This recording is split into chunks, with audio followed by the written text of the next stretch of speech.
नमस्कार साथी, स्वागत है आप सभी का आईटीआई एग्जाम के यूट्यूब चैनल पर। साथ ही आज बात करने वाला हूं आईटीआई अप्रेंटिसशिप के बारे में। काफ़ी सारे छात्रों के मन में डाउट था कि ये अप्रेंटिसशिप होती क्या है ना। कि जब से मैंने वो वीडियो बनाया अप्रेंटिसशिप वाला कि उस पर रजिस्ट्रेशन वाला, तो काफ़ी सारे छात्रों के कमेंट आने स्टार्ट हो चुके हैं और कितने डाउट्स आपके बन रहे हैं कि आखिर ये रजिस्ट्रेशन है क्या चीज़, इस पर रजिस्ट्रेशन करना अनिवार्य है फिर नहीं है, ये प्राइवेट है फिर गवर्नमेंट है, इससे सरकारी लगेगी प्राइवेट नौकरी लगेगी, है ना। तो इस तरह के जो है ना छोटे मोटे सवाल आपके मन में कहीं ना कहीं बन रहे हैं ना। तो देखो, पूरी डिटेल में आपको इस वीडियो में देने वाला हूँ, ठीक है। तो वीडियो को अंत तक देखना, पूरी डिटेल आपको इस वीडियो में मिल जाएगी। स्टार्ट करता हूँ पहले पॉइंट से। देखो, अप्रेंटिसशिप होती क्या है, ठीक है। अप्रेंटिसशिप एक किस्म से भैया आपकी एक ट्रेनिंग दी जाती है छात्रों को। मान लीजिए आपने आईटीआई कंप्लीट कर लिया, ठीक है। आईटीआई आपने कंप्लीट कर लिया, ठीक है। आईटीआई में क्या होता है भाई, गवर्नमेंट की चलो मैं बात नहीं करता, तो गवर्नमेंट में मुझे नहीं पता प्रैक्टिकल होता भी है या फिर नहीं, लेकिन प्राइवेट में तो भाई साहब सिर्फ वो रट्टा मरवाते हैं और कुछ नहीं, ठीक है। जो भी छात्र है आईटीआई, उसको सिर्फ थ्योरी तक की थोड़ी बहुत ही नॉलेज होती है, ट्रेड थ्योरी की, बस थोड़ी बहुत ही थ्योरी पढ़ लेता है और पास हो जाता है, लेकिन प्रैक्टिकल की किसी किसी को जीरो नॉलेज होती है ना। तो इसी चीज़ को ध्यान में रखते हुए बहुत सारी कंपनियां हैं, जैसे रेलवे वगैरह हो गया, ऑर्डिनेंस फैक्ट्री हो गया, है ना, और डीआरडीओ वगैरह हो गया, है ना। तो ये काफ़ी सारी ऐसी संस्थान हैं, है ना, जो कि अप्रेंटिसशिप की वैकेंसी निकालती हैं। अच्छा, इसमें होता क्या है, इसमें जो भी आईटीआई छात्र है ना, उसको ट्रेनिंग दी जाती है। ट्रेनिंग कैसे दी जाती है, मतलब उसी ट्रेड के, मान लीजिए आप इलेक्ट्रिशियन से हो, ठीक है। तो मान लीजिए आपने इलेक्ट्रिशियन से हो और आपने रेलवे में अप्लाई कर लिया, ठीक है। जब भी रेलवे का फॉर्म निकलते हैं मैं आपको बताऊंगा, अभी लिख नहीं रहे हैं, ठीक है। मान लीजिए आपने रेलवे में अप्लाई कर लिया और रेलवे से आपका नंबर आ गया, ठीक है, कि इसका फॉर्म भरना पड़ता है और इसकी मेरिट लगती है, ठीक है। तो आपने रेलवे में अप्लाई कर लिया, ठीक है, आपका नंबर आ गया, तो उसमें क्या होगा, आपको एक ट्रेनिंग दी जाती है, ठीक है। छोटी छोटी जानकारियाँ क्या होता है इलेक्ट्रिशियन के बारे में, और मान लीजिए 30% तो आपको थ्योरी बता देंगे वो, और जो मेन फोकस होता है ना, वो होता है 70% का प्रैक्टिकल पे, है ना। जिस भी ट्रेड से आपने आईटीआई किया है, तो उस ट्रेड का पूरा बेसिक प्रैक्टिकल वो वहाँ पर बताते हैं। अब इससे भाई साहब फ़ायदा क्या होगा, अब देखो, मान लीजिए आपने रेलवे से कोई भी अप्रेंटिसशिप कर ली, ठीक है। रेलवे से सबसे ज़्यादा बेनिफिट मिलता है, पहला तो कि जब आप रेलवे का फॉर्म डालते हैं, ठीक है, आपने पेपर दे दिया, तो उसमें अगर मेरिट 60 पे लग रही है ना, तो आपका 40 पे ही सिलेक्शन हो जाएगा, यानी कि इसमें 20% की छूट दी जाती है। जो आईटीआई जो है ना, आईटीआई किया हुआ है और अप्रेंटिसशिप किया हुआ है किससे, रेलवे से, ठीक है। अप्रेंटिसशिप किससे किया हुआ है, रेलवे से, 20% की छूट। पहला पॉइंट तो ये हो गया। दूसरा पॉइंट क्या होता है, अब जो ऐड कर दिया है, अब आपका पीईटी नहीं होगा, ठीक है। यानी कि आपकी जो ट्रेनिंग वगैरह जो कि आपको 35 किलो लेकर वजन जो भागना पड़ता था 100 किलोमीटर, अब आपको भागना नहीं पड़ेगा, एग्जाम तो डायरेक्टली आपका वो सिलेक्शन कर देंगे। तो अब ये नियम रेलवे ने लागू कर दिया है। अब मान लीजिए आपने इससे नहीं अप्रेंटिसशिप किया, कोई और प्राइवेट या फिर गवर्नमेंट कंपनी से आपने अप्रेंटिसशिप कर लिया, तो इससे क्या होता है, आपके जो चांसेस हैं नौकरी के वो बढ़ जाते हैं, ठीक है, क्योंकि आपको पहले से वो ट्रेंड कर देते हैं।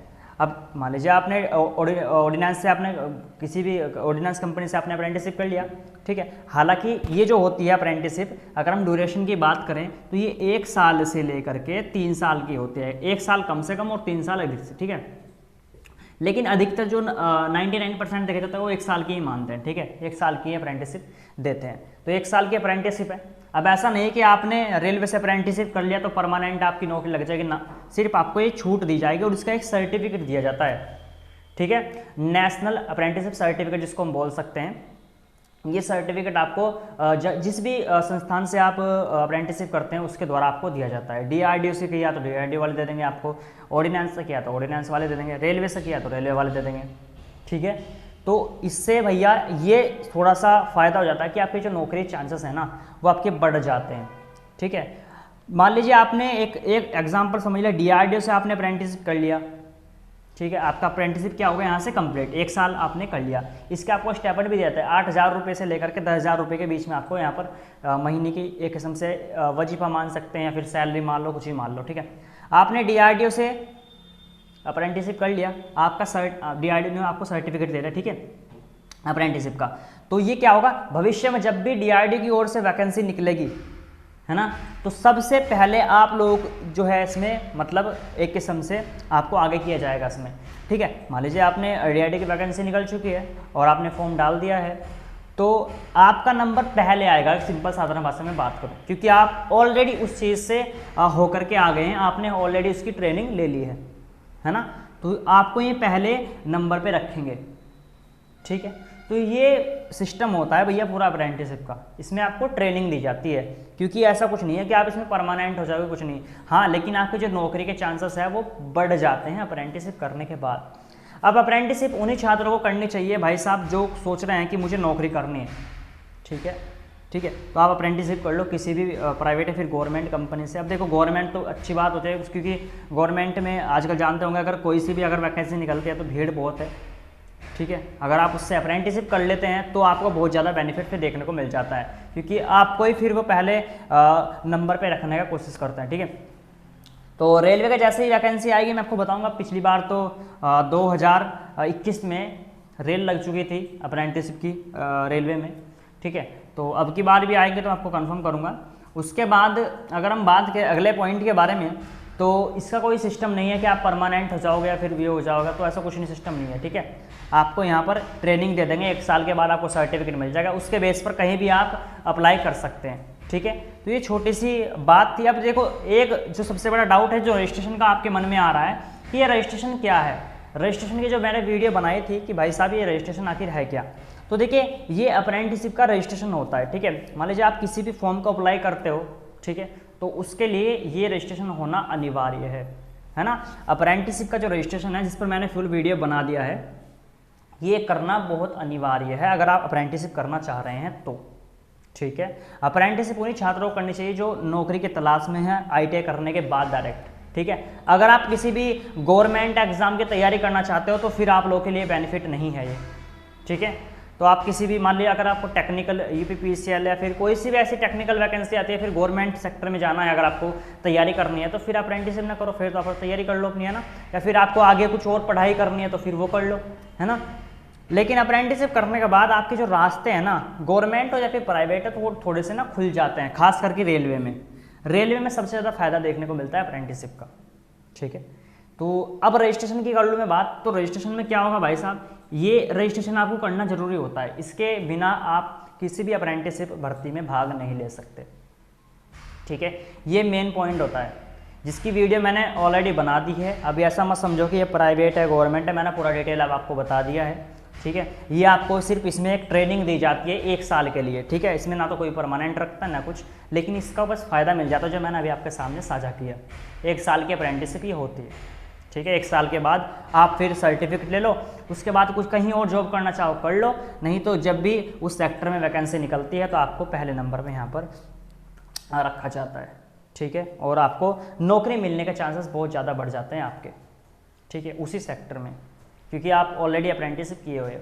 या फिर आपके आसपास बहुत सारी ऐसी वैकेंसी होती है गवर्नमेंट वाली जो निकलती हैं, गवर्नमेंट वैकेंसी भी मैंने काफ़ी सारी देखी हैं जिसमें कहते हैं कि हमें अप्रेंटिसशिप छात्र चाहिए जिसने अप्रेंटिस की है किसी भी सेक्टर से, रेलवे हो, ONGC हो, DRDO हो या फिर कोई सी भी कंपनी है, हमें सिर्फ और सिर्फ हमें अप्रेंटिसशिप वाला छात्र हमें चाहिए। तो बहुत सी ऐसी वैकेंसी निकलती हैं। तो देख लो भाई, अगर आप नौकरी करने के सोच रहे हो, ठीक है, डायरेक्ट ITI के बाद, तो मेरा आपसे यही अनुरोध है कि आप पहले अप्रेंटिसशिप कर लो, ठीक है, किसी भी कंपनी से कर लो। बहुत सारी वैकेंसी निकलती जा रही हैं। वैसे मैं वैकेंसी जो भी इंपॉर्टेंट होगी मैं आपको इस चैनल पर देने की कोशिश करूंगा, लेकिन जो हमारा एक हमने जॉब के रिलेटेड एक चैनल क्रिएट किया है अपडेट कर, जिसका नाम है, नीचे डिस्क्रिप्शन बॉक्स में लिंक दे दूँगा, उस पर आपको डे बाय डे वहाँ पर नई नई जितनी भी वैकेंसी आती रहती हैं, अप्रेंटिसशिप की हो या फिर प्राइवेट हो गवर्नमेंट हो, वो सब अपडेट आपको वहाँ पर दी जाती है। इस चैनल पर खासकर तो मैं ITI के लिए वीडियो लाता हूँ, लेकिन अब क्योंकि बहुत सारे छात्र मुझे कमेंट कर रहे हैं कि हमें थोड़ी थोड़ी दीजिए हमें वीडियोज़, तो जो भी अच्छी वैकेंसी होगी तो सिर्फ उसकी वीडियो यहाँ पर मिलेगी जो जल्दी बड़ी होगी, लेकिन जितनी भी daily day by day vacancy निकलती है वो आपको अपडेट कर चैनल पर मिलेगी, ठीक है। तो वहाँ पर आप जा सकते हैं। तो रजिस्ट्रेशन करवाना चाहो तो मैंने पूरी वीडियो, इसका लिंक भी मैंने डिस्क्रिप्शन बॉक्स में डाल दूंगा, तो वहाँ से क्लिक करके आप रजिस्ट्रेशन कर सकते हैं अप्रेंटिसशिप का, ठीक है। नहीं तो चैनल पर जा करके वहीं पर आपको वीडियो मिल जाएगी कैसे आपको रजिस्ट्रेशन करना है। तो चलिए, इसी के साथ साथ आपका आई होप डाउट क्लियर हो गया, और अगर अब भी कुछ डाउट बचा है, ठीक है, तो आप मुझे कमेंट करना, और नहीं तो आज संडे है, आज मैं लाइव आ रहा हूँ 8 या फिर 8:30 बजे मैं नोटिफिकेशन डाल दूंगा, उस पर जो भी आपका सवाल हो आप मुझसे पूछ लेना। लाइव आऊँगा मैं 8:30 बजे फिर 8 बजे, 8 बजे के तो बाद ही आ सकता हूँ, ठीक है। 8:30 बजे चलो, मैं 8:30 बजे कोशिश करूँगा आने की, ठीक है। वैसे मैं नोटिफिकेशन डाल दूंगा, लेकिन तैयार है ना, 8 या फिर 8:30 बजे, ठीक है। 2 टाइम ध्यान रखना, किसी भी टाइम में आ सकता हूँ लाइव। उसके बाद जो भी आपका सवाल हो आप मुझे वीडियो में ही पूछ सकते हैं, ठीक है। तो चलिए इसी के साथ साथ आज की इस वीडियो को मैं यहीं पर ध्यान करता हूँ, मिलता हूँ नेक्स्ट वीडियो में। आज के लिए इतना ही, धन्यवाद।